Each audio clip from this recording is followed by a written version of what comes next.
no las completa como requisito económico para el sistema, sino que es que debemos tenerle en cuenta que está en un caso específico, en una enfermedad ruinosa o de alto costo. Por consiguiente, la forma de tratarlo o de tratar todos estos casos no deben ser desarrollándose frente a la norma, deben ser con una argumentación mayor. Principio de favorabilidad, principio de dignidad humana, principio de progresividad. ¿Y adivinen qué termina siendo la Corte? Por supuesto, reconociendo la pensión. Qué bueno y cómo se aplaude. Serán casos contados dentro de nuestra legislación, pero los hay. Donde queda y nos apartamos de la legislación para entrar a reconocer derechos prestacionales, para reconocer contingencias a aquellos que los necesitan. Y como en este caso, una persona que está dentro de una enfermedad de alto costo ruinoso. El tratamiento es caro, ni siquiera costoso. Y él debe estar dentro del sistema para que el sistema le ayude mediante subsidios a cancelar el valor de los medicamentos y de los exámenes para revisar si los medicamentos les funcionan o no. Qué buena esta sentencia.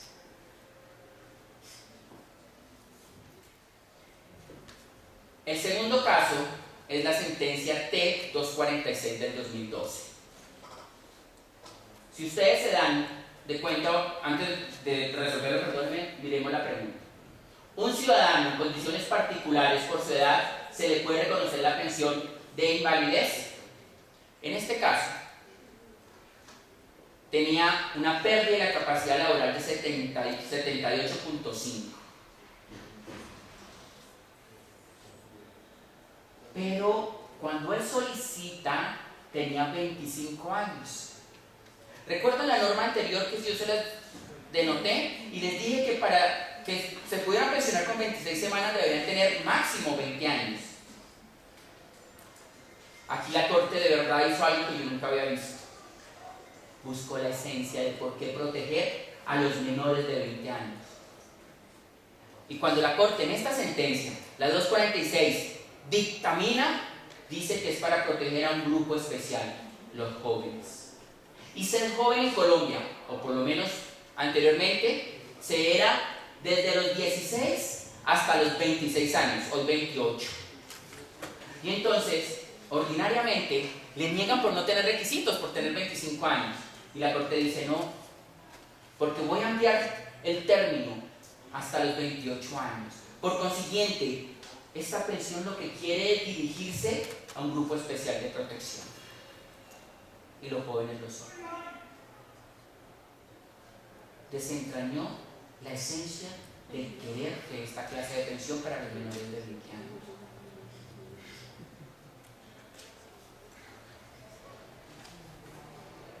Y el tercer caso es un poco más complejo. Les había dicho a ustedes que la ley 100 y todas las normas que reglamentan la ley 100, un poco más, un poco menos de 200 entre leyes y decretos, lo que hacen es unificar y armonizar el sistema. Por consiguiente, todos debemos estar dentro del sistema. Pero mediante una legislación se reconoce pensión por invalidez para víctimas del conflicto armado.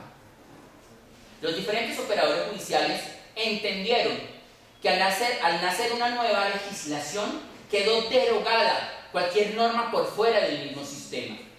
Y entonces, esta pensión específica para víctimas del conflicto armado, población civil, que se ve vulnerada en su salud como consecuencia del conflicto armado que tiene en Colombia, dejó de estar protegida. ¿Quién dictaminaba su pérdida de capacidad laboral? El médico que conociera del problema que tuviera. ¿Y quién dictaminaba que fuera parte del conflicto armado? Pues los entes territoriales donde estuviera ubicado. Imaginemos una persona que sea víctima de una mina antipersonal. No cotiza al sistema, por consiguiente no tiene ninguna protección de cualquiera de sus contingencias, no tiene un amparo desde la seguridad social. Y entonces, ¿cómo va a ser él para tener ingresos? Pues existía que si se denotaban o que si se mostraban que era como víctima de este conflicto armado, el ministerio y el Estado era quién iba a cancelar esta clase de pensión.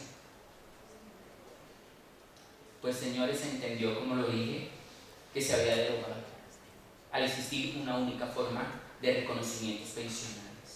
Y por eso, en esta sentencia, la T 469, la Corte Constitucional resuelve dos preguntas. Regrésalo, por favor. Primera, ¿está vigente el marco legal de la pensión para víctimas del conflicto armado?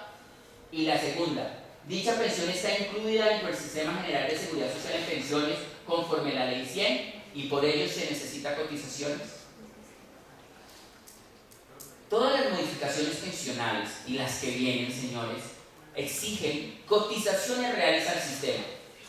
En la pensión por invalidez para víctimas del conflicto armado no se cotiza. Solamente tengo que demostrar los requisitos que la misma norma me pide. Haber sido víctima, un ente territorial que reconozca haber sido víctima, perder mi capacidad laboral en 50 o más de 50% y ya, no más. Esta pensión nunca fue incluida dentro de la Ley 100, porque la Ley 100 necesita cotizaciones. ¿Se acuerdan? Cuando les decía que el requisito eran 50 semanas de cotización, esta norma no. Entonces, ¿qué hace la Corte Constitucional en este pronunciamiento? Prácticamente revivir una norma derogada que los operadores, tanto judiciales como operadores en pensiones, habían sacado del ordenamiento, porque estaban negando derechos. Y por supuesto, la conclusión de esta sentencia no es otra que el reconocimiento de la pensión para todos aquellos que sean víctimas de minas antipersonales, de todos aquellos que sean víctimas del conflicto y pierdan su capacidad laboral en un 50 o más. Pero para finalizar, ¿qué tienen en común las tres sentencias que acabamos de revisar, grosso modo?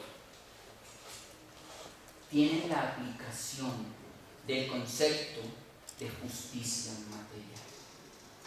La Corte, en estas tres sentencias, por aplicación, ¿sí?, de lo que para Aristóteles era la justicia distributiva, es realmente darle al derecho lo que ha perdido. No podemos entender el derecho por fuera de la justicia, algo que hoy es raro, algo que hoy no es muy claro para todos nosotros, como si el derecho simplemente fuera esa regla, sin importar si responde o no al momento histórico, responde o no a la protección adecuada de un grupo específico. Pues en este caso, señores, en estas tres sentencias, la Corte dictamina que aplicando la figura de la debilidad manifiesta, respondiendo a la justicia material, entendiéndola como una justicia social, dentro de un constitucionalismo social direccionado a la seguridad social, no hay manera diferente sino de reconocer prestaciones económicas. ¿Será que el término de Ulpiano, de que conocemos como justicia, o del término actual de justicia ha variado? ¿Será que tendríamos que hablar entonces más que de la justicia como lo define Aristóteles, tal vez como lo define Rawls?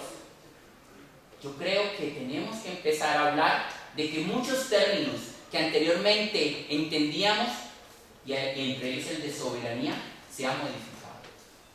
Porque si la justicia actual, nacional, no respeta ni resguarda prestaciones económicas como la pensión por invalidez, podemos ir hasta el sistema interamericano. Buscamos dentro de ese cuerpo juris internacional o dentro de la misma convención americana que normas son violatorias del reconocimiento y el resguardo de derechos prestacionales. Y uno de los artículos de la convención americana es el principio de progresividad. ¿Se acuerdan? La no regresividad de derechos.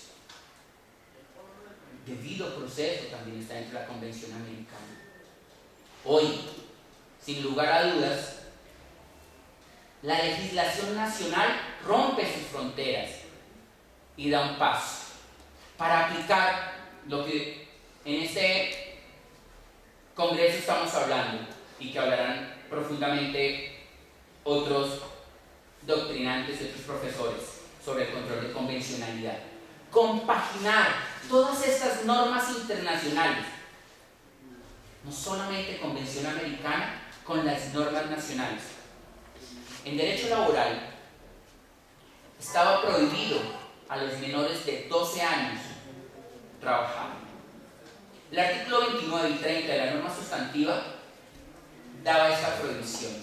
Pero las normas internacionales, la Convención de los Derechos del Niño, decía que estaban prohibidos trabajar a aquellos que fueran menores de 15 años.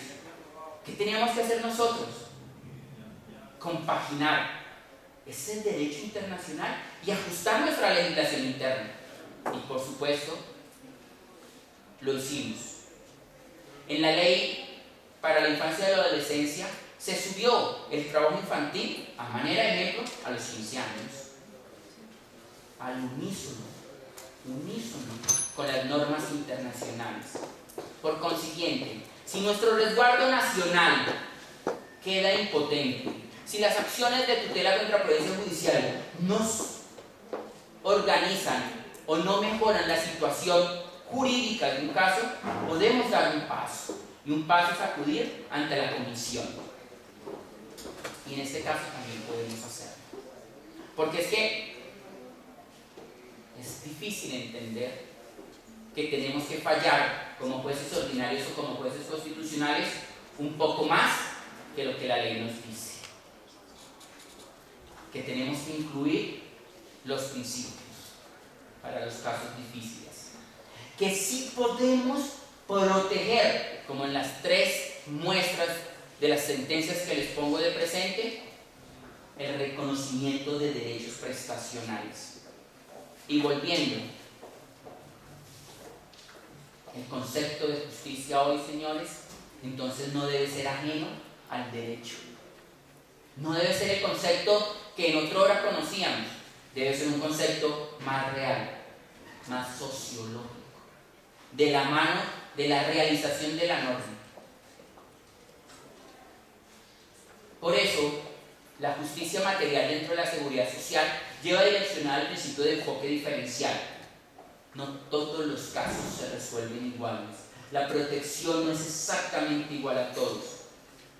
Como en los casos que les presento, señores, hay una mayor protección a aquellos que estén dentro de la figura de la debilidad manifiesta. Por consiguiente, al considerarse como sujetos de especial protección constitucional, su protección debe ser mayor. Este papelito fue que me empezaron a afanar. Por consiguiente, y para terminar entonces, ¿sí? No puede haber hoy la aplicación, para aquellos que les gusta la investigación, de la deducción. No puede haber una conclusión obligada al momento de resolver un caso. Si es diáfano, no tenemos problema. Si la aplicación de la ley no es confusa, no tengo inconveniente. Pero ¿cómo lo voy a resolver cuando estamos frente a casos difíciles? Por ello, Dworkin determina que los principios le dan una razón a la norma, le dan un porqué a la norma. Y debemos apostarle a eso.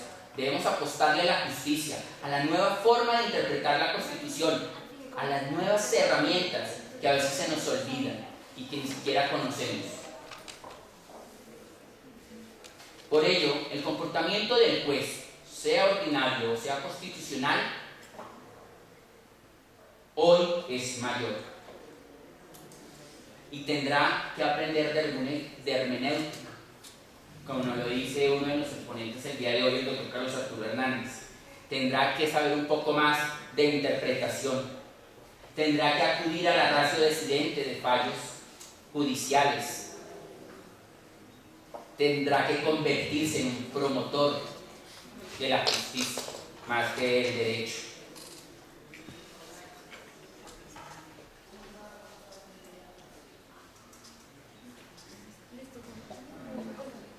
Por ello, si estamos frente a un constitucionalismo social, ya la pensión por invalidez hace parte de nuestra constitución política, el reconocimiento debe ser más sencillo por todos los jueces ordinarios y judiciales. El juez no puede ser un simple repetidor, aplicador, como lo dice nuestro Pedro Sagüez, del derecho. Lo debe interpretar. Por ello, el artículo 230 constitucional, hoy sin lugar a duda, tiene una matiz diferente.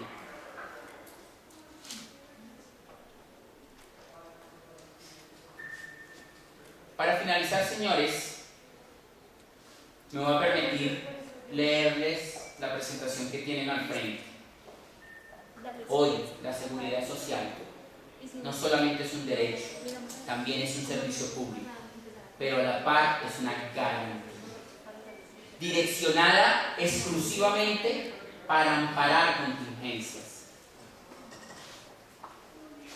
Abro comillas.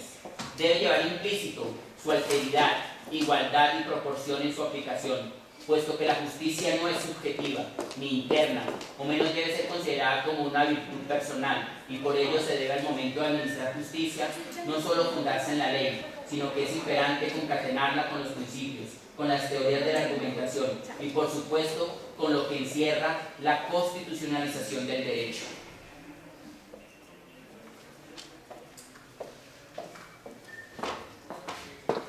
Por ello, tendremos que mirar con ojos diferentes el derecho actualmente. Se ha constitucionalizado cada día con mayores elementos, con mayores características. Por consiguiente, concluiríamos la presente presentación con algunas de las conclusiones que simplemente serían reiterativas de lo que hemos dicho. ¿Cómo va a actuar nuestro juez hoy? Tiene que actuar diferente. ¿Cómo va a actuar nuestro juez hoy cuando está de presente la figura de la debilidad manifiesta? ¿Podemos inaplicar la ley para dar un reconocimiento mayor? Por supuesto. Y se los puse de presente en los tres casos. Y hoy la norma lleva inmerso los principios, lleva inmerso los precedentes y lleva inmerso las teorías de la argumentación. Muchas gracias.